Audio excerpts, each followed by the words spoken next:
All right, welcome back. We had Miami Homestead week 6. Let's jump right into this. Overall, pretty good race, I believe. I'm gonna be honest, I was not fully dedicated to watching this. I was fixing my car, trying to watch it at the same time, so my full focus was not on it, so I may have missed some stuff. And, well, let's face it, my videos can't be any worse than what they already were. Let's see, going into this, Briscoe had no stage points all year. He actually ended up getting 8 stage points at the end of the first stage. So his season is starting to get better, so to speak. Unlike Ty Gibbs, who actually had a pretty good day, I think. He's still 34th in points, but he finished 25th. You just, maybe next week he goes for 20th, and then you just keep maybe 15th and so on. And also, we had our first full green pit stop cycle. It took 6 races. Technically it'd be like 5 1/4. But for the first 5 races, we had not had a full complete green cycle full green pit cycle. Alright, so we're going to get into something that I'm going to talk about it a lot because I find it annoying. 5 laps we went once we took the green, white, checkered. 5 laps before they hit pit road. That means that is 5 laps that us fans were robbed of. Which also, like I said, I was busy. But I'm pretty sure both stages were 10 laps under yellow. Okay, understand, NASCAR, you've got to count caution laps. Otherwise, depending, it could take till 2 in the morning. But stage breaks, those laps, you could probably convince me. But as of right now, they should not count towards the race. They're not racing. I understand stuff can happen. You know, you can blow a motor at that point in time. But that's still, it should not count. That's 10 laps. That's 20 laps essentially that us fans were robbed of racing, which I don't think at the finish it really mattered because Larson would have been out to lunch and walking the dog and washing the cat. Who knows what he would have had a huge lead by then. Or maybe it plays out differently. I don't know. But when you have planned breaks, to me, those laps should not count. And I don't know why it takes that 5 laps before you open pit road. I mean, I kind of get it. Maybe if I went live and saw it, or they showed it on TV, like, oh, you know, who was it? Custer? One of the stages, Custer was right in front of, I think it was Blaney, so that would have been the first stage, I do believe. I don't know. So, Blaney takes the green, white, checkered. Does Custer have to go all the way around before they finally consider it the end of the stage? Probably. He shouldn't have to, because at that point in time, who's he going to pass? Nobody. Once the lead lap cars, it should just freeze the rest of the field. I don't know how that works. You should probably look into that. But to lose 10 laps, 20 laps total, roughly, I'll price maybe 18 to 20. It's just ridiculous to me. So we got the end of the stage, we got the pits, we got Larson just cruising down. All of a sudden you got Barry shoots out of his pits. Oh yeah, I should probably phrase it. Larson going down, leaving the pits, cruising down pit road. Barry comes out. Logano comes out, hits Barry. Barry doors the 5, and the 5 comes across the radio. Well, the 21 just hit us. Well, I know he doesn't know what happened. So, with all that happening, the 5 keeps going. When the 22 hits the 21, they synchronize spin, and they're both facing in reverse. They drive backwards to go to their pit stall to have their cars looked at. I think Joey had a flat right front, or maybe it was Barry.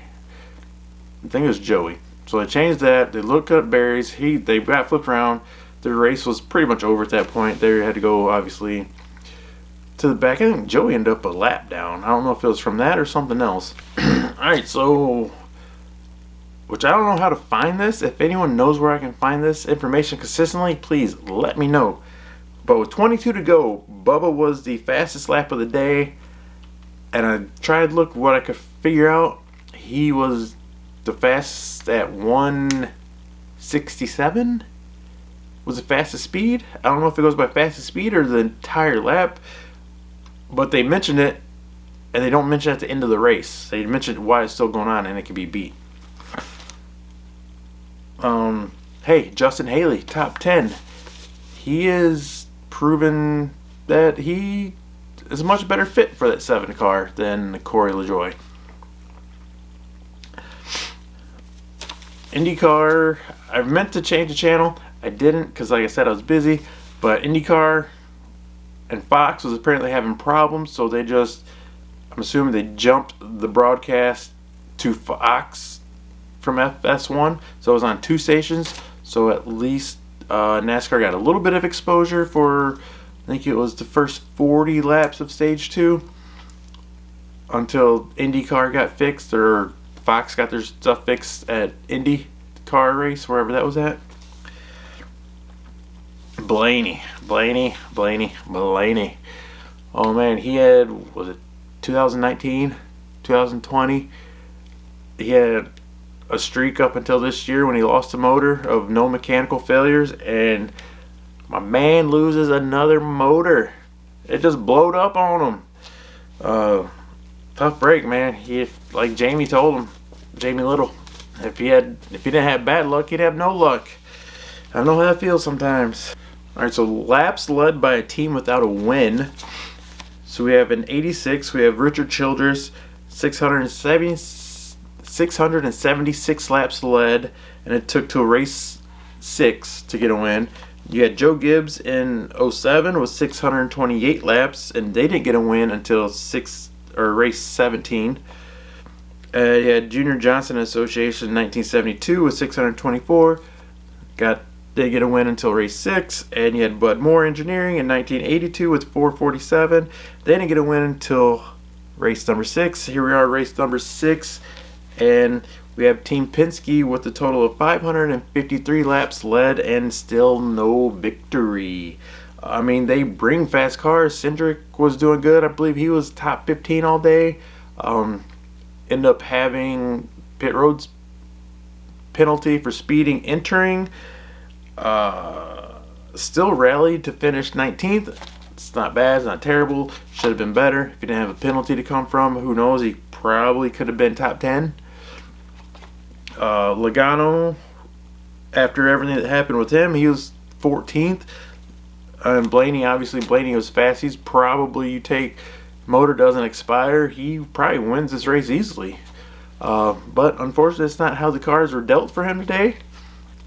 So what gives for Team Penske? I mean, they're there pretty much every week, all 3 cars. Oh, can't forget the 4th car.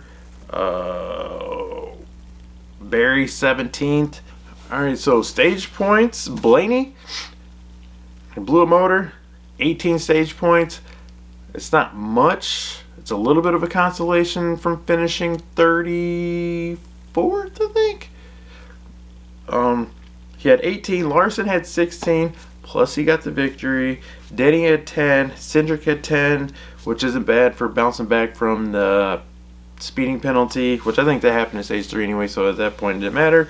Byron had 12. Bowman 14th, which is not bad. Little bonus to his 2nd place finish, which we had a race going several times. The end was good. I wish it would have been a little tighter. Wish Larson would have got a little loose, hit the wall, and let Bowman, or maybe Bowman and Bubba, get up there. So it was a little bit tighter of a race, but it's Homestead. That's how it goes. And I definitely see why the championship race should change everywhere, which granted, this is not Phoenix, this is Homestead. But if it was here every year and Larson was in the Final 4, he would win the championship every year if it was a 1-race playoff, which is why we can't have a 1-race playoff system. That needs to be changed. Take it down from 16 to 12 and have 3 races that are your champ 4, not Final 4.